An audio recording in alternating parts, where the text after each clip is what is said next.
Jorge, você viu alguma publicação ou novidade falando sobre a atuação dos robôs na área fiscal? Gislaine, eu acompanho esse tema já há algum tempo, acompanho o que acontece no Brasil e fora do Brasil, inclusive com as tentativas de tributação, o tal do Robotex.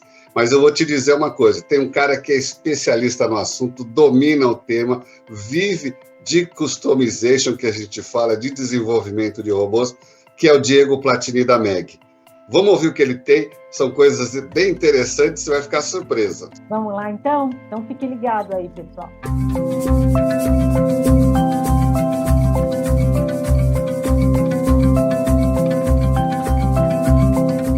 Para a gente entender esse conceito de bot, RPA, RPC, machine learning, inteligência cognitiva, fala para a gente um pouco qual é a definição, a diferença entre um e o outro. Não, bacana, Jorge. Assim, um ponto interessante é a gente entender que o que é o bot, né? Basicamente é uma tecnologia que se propõe a automatizar a execução de determinada atividade, né? Então, ele está ali focado, vamos dizer, internamente a gente sempre usa o conceito de ele é um funcionário que se propõe a executar um processo, né?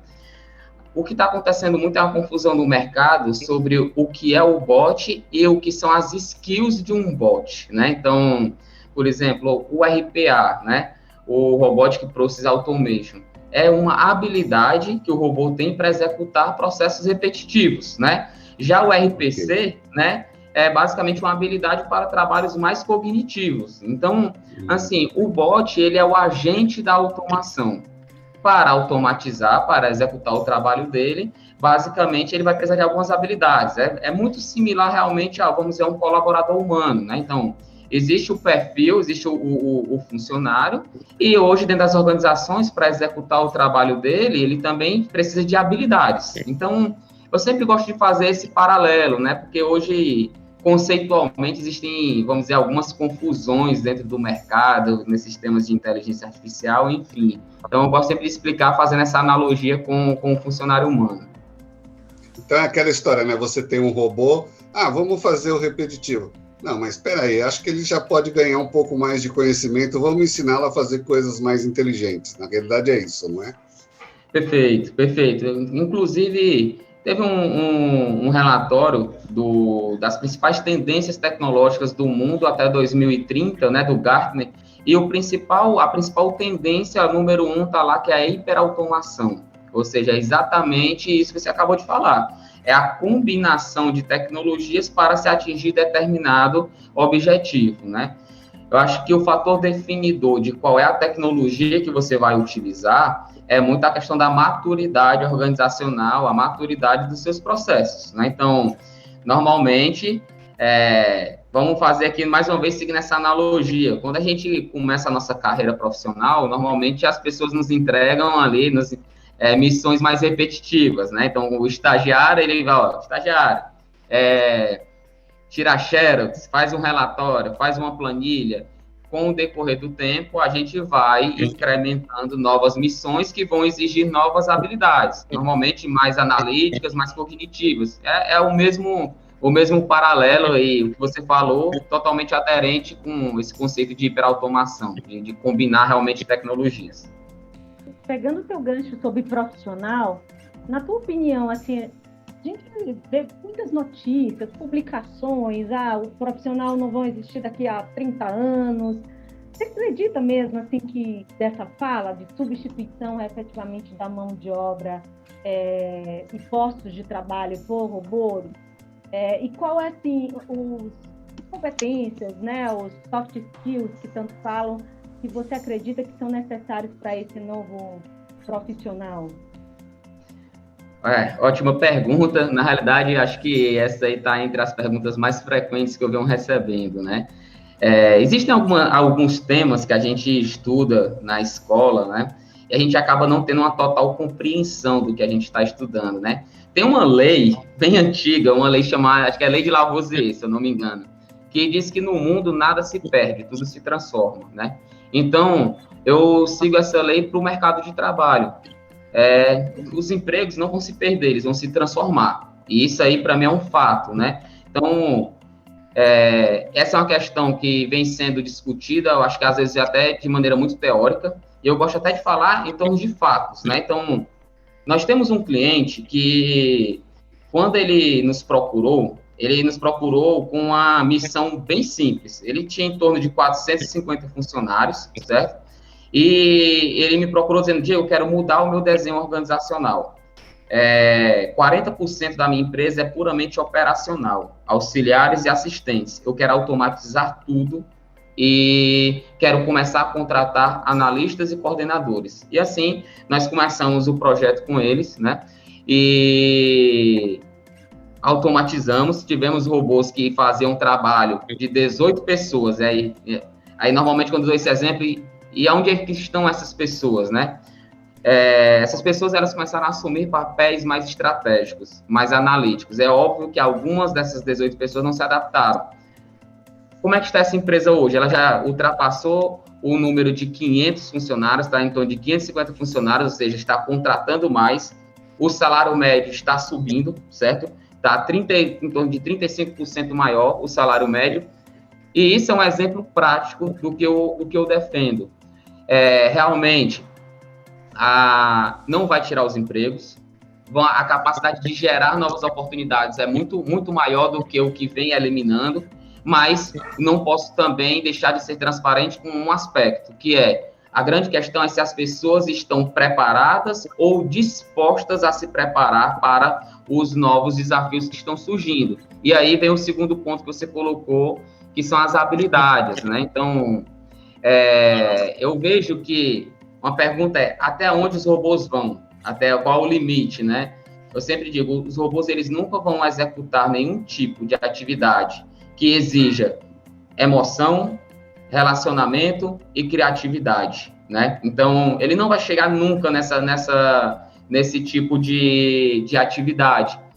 E aí, eu acho que tem até, mais uma vez, um estudo da ONU que traçou o perfil do profissional do futuro. Eu não gosto dessa questão do futuro, eu gosto mais de futuro, né? Porque vai ter um futuro aí pela frente, onde ele traz ali as 12 habilidades, e dentre elas está um ponto interessante, capacidade de tomar decisão, né? Então, é um ponto importante. Liderança, que hoje é uma das grandes falhas vamos dizer, dos colaboradores brasileiros, né?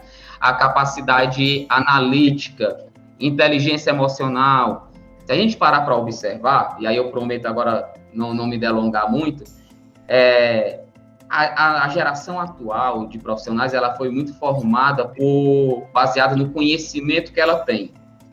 Talvez isso aí é uma herança da época que a nossa fonte de conhecimento principal era a Barça, né? Ou seja, era uma fonte de conhecimento muito escassa e para poucos. Sendo que agora mudou o cenário. O conhecimento, ele é totalmente, vamos dizer, totalmente democrático. Todo mundo tem acesso. Qualquer pessoa que tenha um smartphone tem acesso ao Google. E agora a grande pergunta não é mais qual o conhecimento que você tem. É exatamente o que você vai fazer com todo esse poder. Então, a base de formação de um funcionário não é mais o seu conhecimento, né? É exatamente são as suas habilidades. Ou seja, eu ainda vejo que o mercado não percebeu isso. Então, a gente às vezes vai no LinkedIn, o cara tem o nome dele, aí tem certificação X, Y, Z, né? É quase a Amazon de certificações, de A a Z, né? Mas, se a gente perguntar, bacana, todas essas certificações, o que é que você vem aplicando na prática? Às vezes, aí as pessoas, esses mesmos profissionais, eles acabam meio que se perdendo. Então, a grande questão saímos de uma base de conhecimento para uma base realmente de habilidades. E eu acho que quem perceber isso tem um futuro profissional brilhante pela frente, porque as oportunidades estão surgindo e numa velocidade muito maior do que em tempos anteriores, né? Legal, Diego. Eu vou aproveitar uma carona para colocar uma perguntinha em cima dessa questão, que você tinha comentado sobre um novo gerente nessa área. Fala para a gente do gestor de robô. Perfeito. Realmente é uma novidade, né?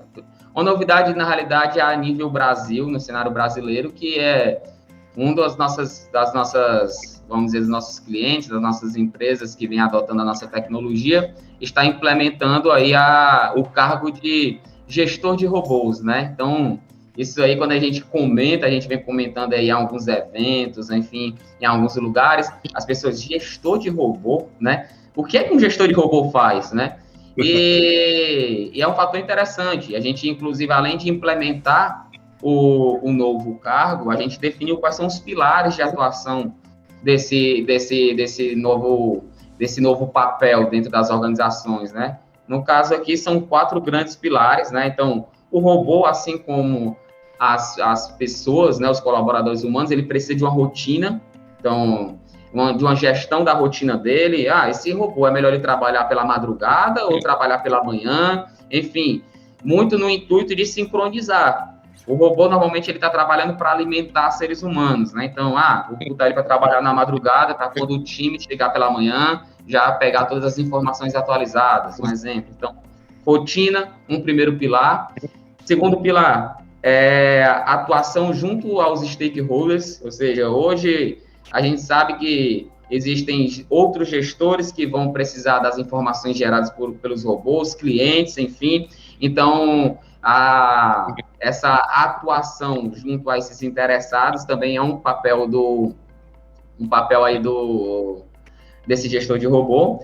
Uma terceira linha de atuação é cuidar da infraestrutura do robô. Então, ou seja, cuidar ali de toda a parte de máquinas, enfim, todos os hardwares que envolvem a atuação daquele robô. E um quarto e último ponto é exatamente fazer essa interação junto ao suporte, né? Evoluções, novos aprendizados que a gente vem a implementar dentro disso. Eu acho engraçado que, não sei se todos percebem, mas assim, a atuação de um gestor de robô é muito similar à de um gestor tradicional. Nós precisamos cuidar da infraestrutura, cuidar do aprendizado, cuidar dos envolvidos, enfim. Mas é realmente um fator novo para o nosso cenário que vem, inclusive, chamando a atenção e tendo uma relevância bem interessante para esse nosso case. Fazendo uma linha de raciocínio, né, Diego, nós, do que você explanou, nós não temos a substituição, na verdade, nós temos uma reestruturação, não gosto muito da palavra reestruturação, mas uma transformação, uma evolução naquele profissional para esse novo perfil.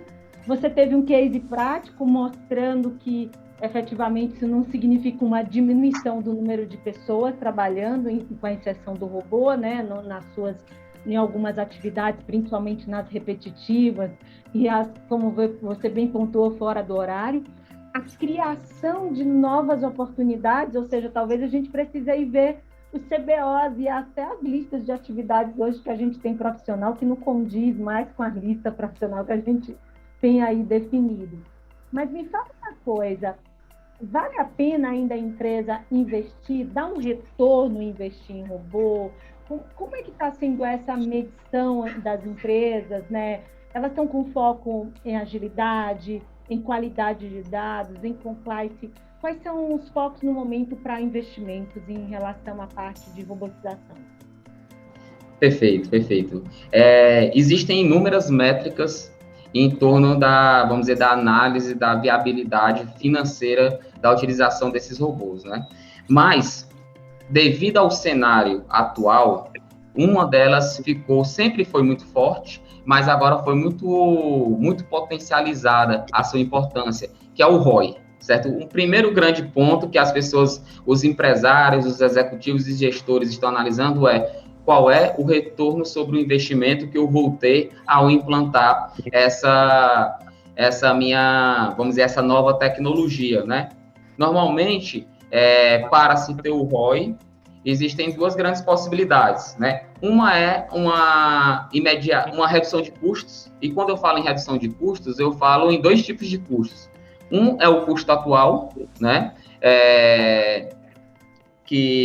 Ou seja, é realmente potencializar a eficiência operacional do seu processo de como ele atua hoje, e dentro disso começam a surgir algumas submétricas, como, por exemplo, a minha capacidade de processamento. Só para vocês terem uma ideia, hoje, em termos de ROI, os nossos projetos, ou seja, aplicar um robô está se pagando em torno de 4,5, 4 meses e meio, vamos dizer, é o tempo que um robô se paga, né? Partindo para a submétrica, hoje nós temos robôs que executam um processo com uma velocidade de até 20 vezes maior. Ou seja, se você tem hoje um processo que você está, por exemplo, inserindo 100 notas fiscais por hora, o robô vai implementar 2.000 por hora, por exemplo, só para vocês verem o que é o ganho exponencial, né? Então, o ROI é uma grande métrica, o aumento da capacidade e a velocidade de execução é um outro ponto. Isso no tocante à redução do custo atual, sendo que tem um fator muito interessante quando a gente fala de redução de custo. A aplicação de robôs, ela não reduz somente o custo atual, ela também reduz o custo futuro. Um exemplo típico é o seguinte: nós temos um robô que ele faz hoje toda a inserção de notas fiscais e cálculo dos impostos a reter dentro do RP. Então, ele fica capturando as notas fiscais de serviço, né? E ele digita dentro do sistema e calcula o imposto a reter. Hoje, ele insere em torno de 5.000 notas por mês. Então, isso já teve um ganho no custo atual. Mas a capacidade desse robô é de inserir 25.000 notas mês. Ou seja, a empresa ela pode quintuplicar de tamanho e o custo do seu processo vai se manter o mesmo. Então, redução de custo atual, redução do custo de crescimento, do custo futuro. E uma outra métrica muito importante é o quanto que a gente libera, então, ou seja, em termos de horas de liberação de humanos, né? Por quê? Os humanos, conseguindo destinar o seu tempo para atividades mais estratégicas, eles vão fazer algo que o robô não consegue fazer, que é aumentar a capacidade de geração de receitas, certo? Com novos planos, com novos relacionamentos com os clientes. Então, eu diria que hoje essas são as grandes métricas, né? Então, o ROI como sendo a métrica principal, a redução de custo e a capacidade de liberar as pessoas para potencializar suas receitas. Eu diria que hoje tudo está girando em torno do aspecto financeiro. A gente pode considerar, né, Diego, que não é custo, né? Na verdade, a gente tem que eliminar, inclusive, essa palavra, né? Não é custo, né? O nome do ROI vem já com investimento. Sem dúvida.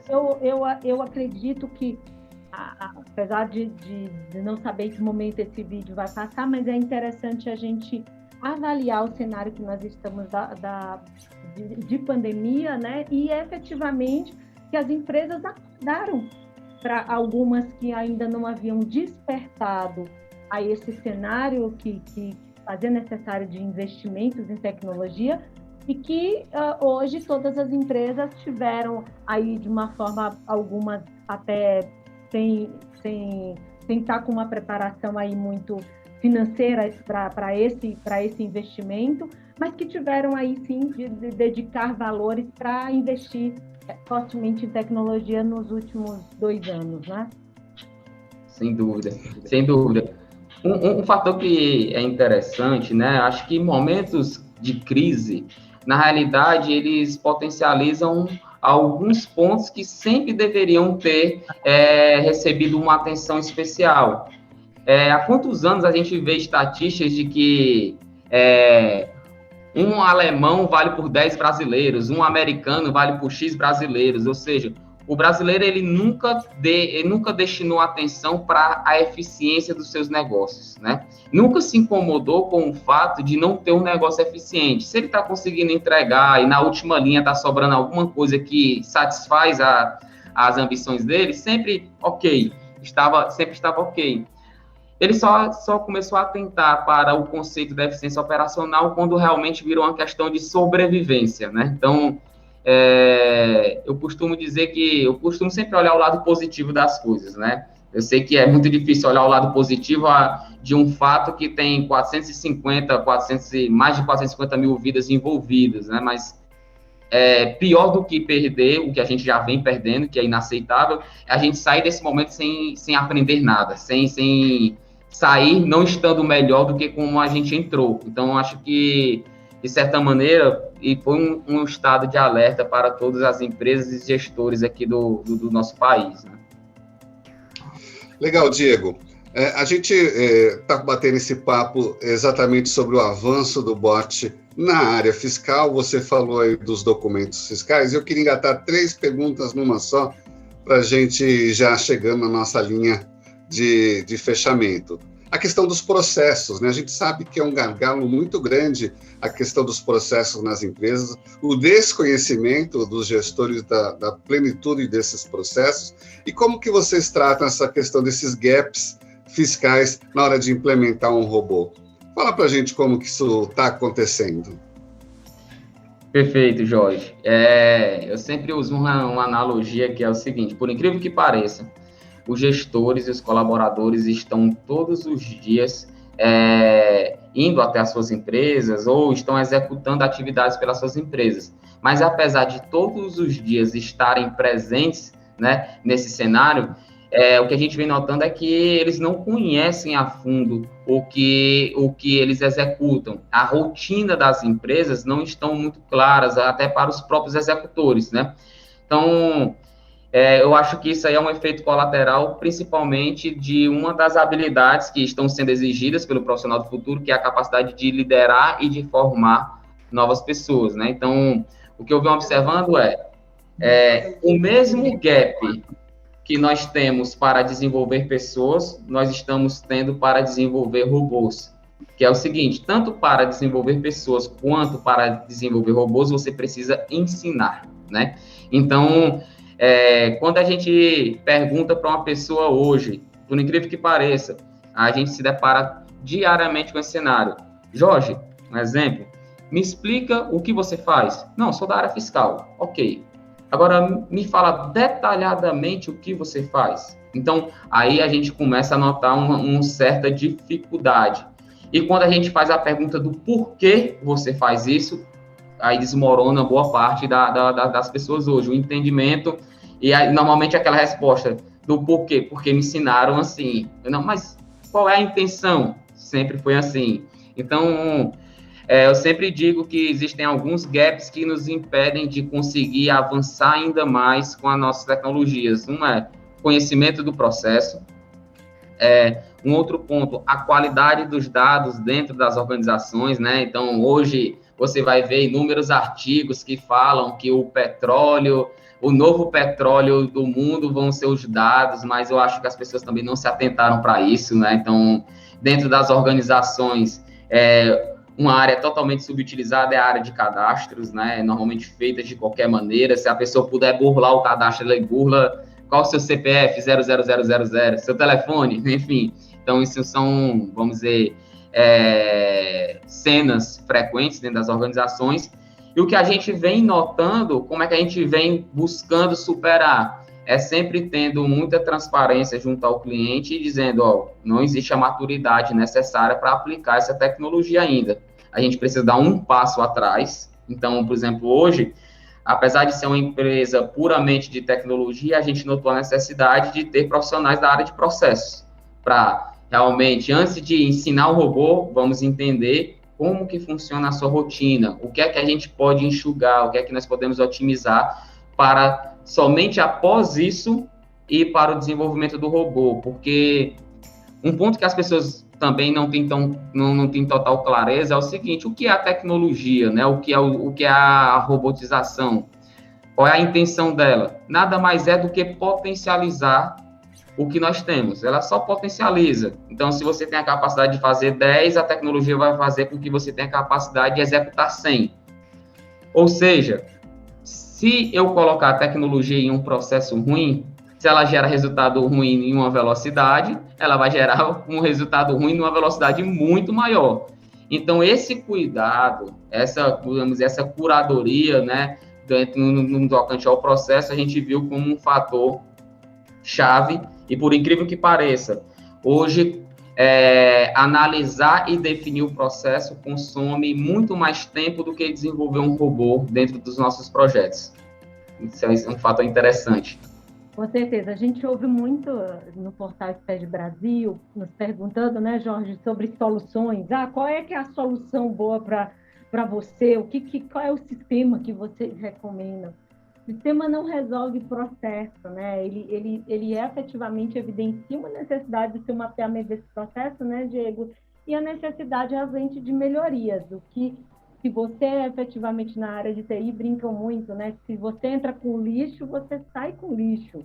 Então, temos que ter muito cuidado com a entrada de dados e com as informações, e lembrando sempre que uma tecnologia é uma ferramenta, né? Então, o processo de transformação digital vem logo depois que você, com certeza, já passou por um processo de digitização, que é o processo de digitalizar os documentos, digitização, que é a inserção daquele modelo num formato digital, e sim, a gente vai falar sobre transformação digital. E como falar de transformação digital e não falar de revisão de processos, né? Porque ele efetivamente está ali embutido na sua definição, revisão de processo. Então, a transformação digital, como dizer, não é tão simples como muita gente pensa, né, Diego? E falando nisso, eu queria te perguntar qual é a sua visão, a maior dificuldade, principalmente nesse olhar fiscal do Brasil, em relação ao cenário brasileiro, de uma implantação de tecnologia? Quais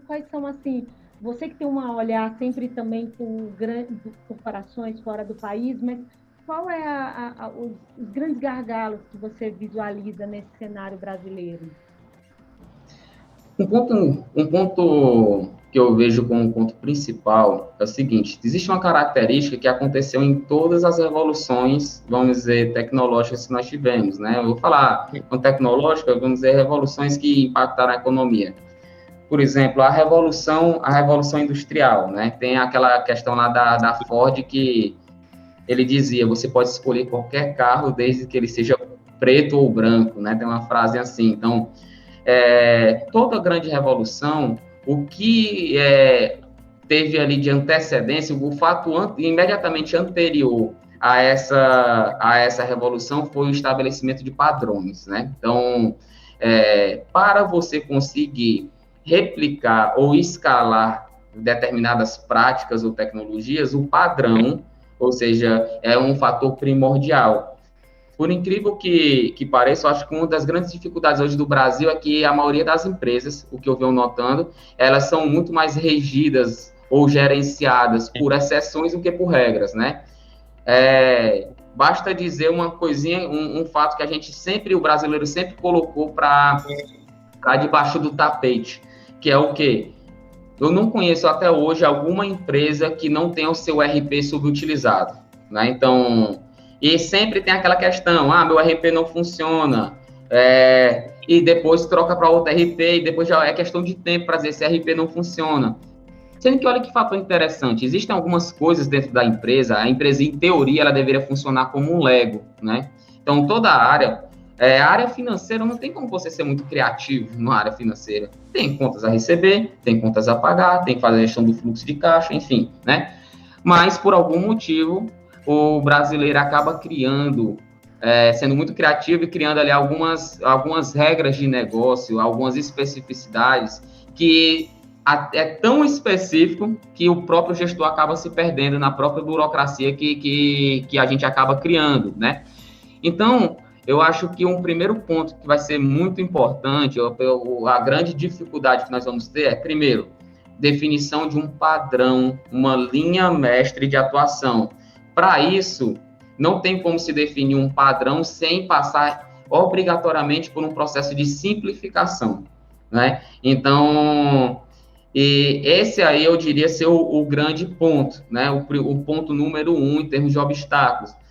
O ponto número 2 é exatamente, após essa simplificação, a gente tem um cuidado muito grande com os dados, né? A origem dos dados, a maneira como se insere os dados, porque de uma maneira bem explicada no popular, a tecnologia, os robôs, a inteligência artificial, enfim, o conceito que a gente quiser dar, ele não tem uma característica que o humano tem, principalmente o humano brasileiro, que é o jeitinho brasileiro, né? Então, hoje, o brasileiro, ele vai lá, acessa o CRM dele e diz assim, eu não sei o CPF dele. Aí ele bota lá o CPF, ou, às vezes o vendedor bota o próprio CPF dele, ou então bota um CPF inválido. o robô, quando ele acessar aquele dado, ele vai dizer CPF inválido, não executo, e vai para o próximo, né? Então, é um fator que eu acho importante, eu acho que são dois fatores fundamentais. A busca pelo padrão, né? E que, às vezes, quando a gente fala padrão, a gente não está falando de ser sempre igual, certo? Então, são duas coisas distintas. E pela simplificação e o cuidado com os dados, né? Então, acho que se eu fosse escolher eleger dois, né? Esses seriam os que estariam ali no topo da lista. A gente está chegando ao fim do nosso encontro, mas eu queria que você nos brindasse neste papo maravilhoso. Eu sei que você tem vários cases, mas um dos itens que é o gargalo de toda a empresa são as notas de serviço. Tem empresa que tem muito volume, nota de PDF, nota que tem no site, outras que não tem. Você tem case sobre isso, não tem? Fala para a gente, assim, rapidamente, como é que foi tratar essa questão em uma empresa de serviço. Perfeito, Jorge. Esse é um case até bastante interessante, porque o que a gente vem notando, a gente tinha até uma crença que foi quebrada, uma crença interna que foi quebrada devido a esse tipo de trabalho, né? A gente sempre acreditou que a aplicação de robôs estava muito voltada a somente empresas que tinham um alto volume, né? Mas o caso da inserção de notas fiscais de serviço mostrou para a gente que, além do volume, a assertividade da informação também tem um valor inestimável, né? Então, hoje, se você errar ali, vamos dizer, o cálculo tributário, às vezes, o custo do erro também tem que ser contemplado aí nessa análise. Então, hoje nós temos, sim, robôs, inclusive é um ponto que eu vejo uma necessidade bem recorrente, né? Devido hoje às notas fiscais não ter uma fonte de dados, as notas fiscais de serviço, que a gente possa automatizar, como a nota de produção XML, né? Então, hoje a fonte, ela é uma fonte física, que é o PDF, né, da nota. Então, hoje nós temos ali robôs em inúmeras organizações, na área da saúde, na área, enfim, da indústria, que realmente passa por esse desafio. Acabou de passar aqui uma ambulância aqui um pouco do nosso cenário atual, né? Então, o que é que a gente notou? Um resumo aqui do cenário antes e do cenário depois, né? Antes, os nossos clientes, eles começaram a tentar lidar com essa situação por meio de equipes, vamos dizer, humanas, formando ali setores que eles chamavam de pré-notas, enfim, setor de preparação de notas, que qual era o intuito? Basicamente, pegar aquele bolo de notas fiscais, né, e fazer com que a equipe digitasse. E aí já surgiu um primeiro problema. Primeiro, pelo alto volume, a equipe sempre estava fazendo hora extra, cansada, sobrecarregada, e nós sabemos que, como humanos, né, nós cansados, executando trabalhos repetitivos, o erro é um efeito colateral certo, né? Então, erros de digitação era algo que já fazia parte da rotina. Após inserir, tinha toda uma análise, vamos dizer, de impostos, os cálculos dos impostos a reter, né? Que aí envolve uma série de variáveis nesse cálculo. O CNPJ da empresa, se ela é do Simples, se ela não é do Simples, se ela tem CEPOM, se não tem CEPOM. O código do serviço também vai ter uma variação em cima disso. Então, um ponto que era também muito crítico, o cálculo também com muitos erros, né? Esse era o cenário anterior. Então, a gente desenvolveu um robô que tem a habilidade de ler o PDF, de compreender o que está naquele PDF, independente do template da prefeitura, né? Sempre é perguntado para a gente, mas existem inúmeras prefeituras. Ele vai ler, ele vai compreender, extrai essas informações, faz o cálculo do imposto, né? Do imposto a reter. E o ponto interessante, para que o robô faça o cálculo, sabe o que a gente fez? Em vez de ensinar todas as regras para ele, a gente ensinou ele a utilizar um software de mercado que tem essa inteligência embarcada. Então, ele vai lá para um robô, conversando com o software, e assim, calcula para mim. E o software vai lá e calcula. Robô o software com robô. Calcula. Então, mas o relacionamento vem acontecendo de maneira bem saudável, viu? Então, ele retorna e ele vai lá e digita. Então, o que é o pós, né? O pós é que hoje consegue se dar vazão praticamente em tempo real, né? A equipe não está mais sobrecarregada, fazendo um cruzamento com uma das primeiras perguntas que foi feito, a equipe, ela continua dentro da organização, sendo que agora tendo um papel bem mais analítico, né? Um papel onde eles estão começando a identificar oportunidades e entendimentos sobre como podem minimizar custos, oportunidades de redução tributária, enfim, né? Então, e obviamente começou a mudar, como o robô ele tem a capacidade de gerar muitos dados, começou a mudar também o perfil e a busca da instituição por outras, vamos dizer, por outros papéis, né? Talvez aquele perfil de analista tributário comece a ganhar um pouco mais força do que de um assistente que era digitador, vamos dizer. Um robô falando com o outro, poxa, eu não aguento mais essa vida de repetição. Seria uma charge interessante. Bacana. Eu costumo dizer que, como formação de contadora, né, e efetivamente atuando junto aos profissionais de contabilidade, quando me falam de robotização, mais uma vez, eu tenho um olhar muito mais como agradecendo ali por uma questão de assumir funções que efetivamente eu não gostaria de realizar durante anos, se eu pudesse, não queria mais realizar, são atividades repetitivas. E sim focar no que é o principal objetivo da contabilidade, da área fiscal, que é aportar os seus usuários, né, com informações pertinentes e cada vez mais ágeis para a tomada de decisão. Diego, eu finalizo aqui o nosso bate-papo, agradecendo em nome do Portal SPED Brasil. Muito obrigada pelo esse conteúdo e eu tenho certeza que nós estaremos outras vezes aqui nos encontrando para falar novamente sobre tecnologias e inovações. Até a próxima, pessoal. Até, um abraço. Muito obrigado, Diego. Um abraço. Um abraço. Você viu, Jorge, quanta coisa o Diego compartilhou de avanços do bot na área fiscal, não é? Bem rico essa apresentação dele. Realmente, o impressionante é que a área fiscal, as empresas em si já têm uma percepção bem maior sobre a necessidade e o uso dessas ferramentas nas rotinas, a melhoria do processo, a ajuda no compliance, né? Porque ele destacou a questão da assertividade, da digitação e do cálculo em si, usando ferramentas. Realmente é fantástico essa explicação dele. E o detalhe, se você quiser saber mais, dá um pulo no nosso portal, a gente tem lá um treinamento, uma orientação e explicação completa sobre o bot na área fiscal. E mais, se você gostou desse vídeo, compartilha, não esquece de ativar o sininho para você receber as nossas notificações. Um grande abraço a todos. Até mais, pessoal. Até o próximo. Até.